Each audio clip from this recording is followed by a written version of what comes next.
సంవత్సరాన్ని జన్మాంతర సౌహృదాన్ని అంటారు. అంటే ఒక మనిషి పూర్వజన్మలో తన కర్మఫలంగా ఈ జన్మలో కొంతమందిని ఆ జన్మలో ఒకళ్ళిద్దరినో పొందగలుగుతాడు. కానీ ఇంతమంది ఇన్ని లక్షల కోట్ల మంది అభిమానులు పొందడం అంటే, నేను ఎప్పుడు అంటుంటాను నా అభిమానుల గురించి, వారు నా నుంచి ఏమి ఆశించకుండా వాళ్ళు చేస్తున్న వాళ్ళ ఆశీర్వచనమే నాకు శ్రీరామ రక్ష. ఎందుకంటే ఈ అభిమానం అనేది డబ్బుతో కొంటేది కాదు, ఎటువంటి ప్రలోభాలకి లొంగేది కాదు. కాబట్టి అటువంటి విలువైన అభిమానాన్ని ఇంతమంది అభిమానులు పొందడం అంటే అది నా పూర్వజన్మ సుకృతమో లేక ఏ రుణానుబంధమో ఏ విడదీయలేని అనుబంధమో కదా అని నాకు అనిపిస్తూ ఉంటుంది.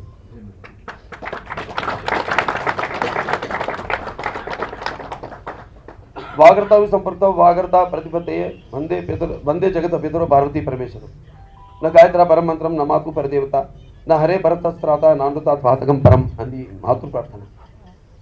మా అమ్మగారు బసవ రామతారకం, అందరు బసవ తారకం అంటారు ఆవిడ. నన్ను అడిగారు చాలామంది, ఇప్పుడు కూడా హాస్పిటల్ పేరు బసవ తారకం ఉంది, ఇంట్లో బసవ రామతారకం కదా. నేను నాన్నగారు పెట్టిన పేరు అంటే అది పూర్తిగా ఆవిడకి, ఎందుకంటే బసవ రామతారకం నాన్నగారు రామారావు గారు.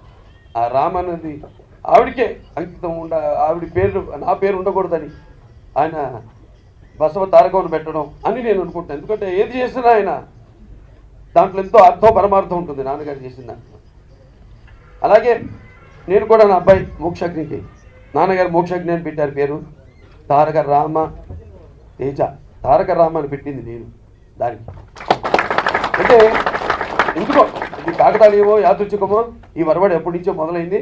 వంశ జ్ఞాన కీర్తన బరిగినేని వారి జన్మం ఒక్క పూటైన చాలు, మొదల పోషణ మాత్రం ఈ ఉరిపి మీద కాకి చిరకాలమున్న ఏ కార్యమగును అన్నారు పెద్దలు. అంటే పౌరుష జ్ఞాన కీర్తులు కలిగి ఒక జన్మ బతికితే చాలు. అలా బతికిన అతని జన్మ నిజంగా సార్థకం అవుతుంది. కేవలం పొట్ట నింపుకోవడం కోసమే బతుకుతున్న కాకి ఎంతకాలం బ్రతికితే మాత్రం ఏం ఉపయోగం ఉంటుంది. అందుకే మన పెద్దలు అన్నాను,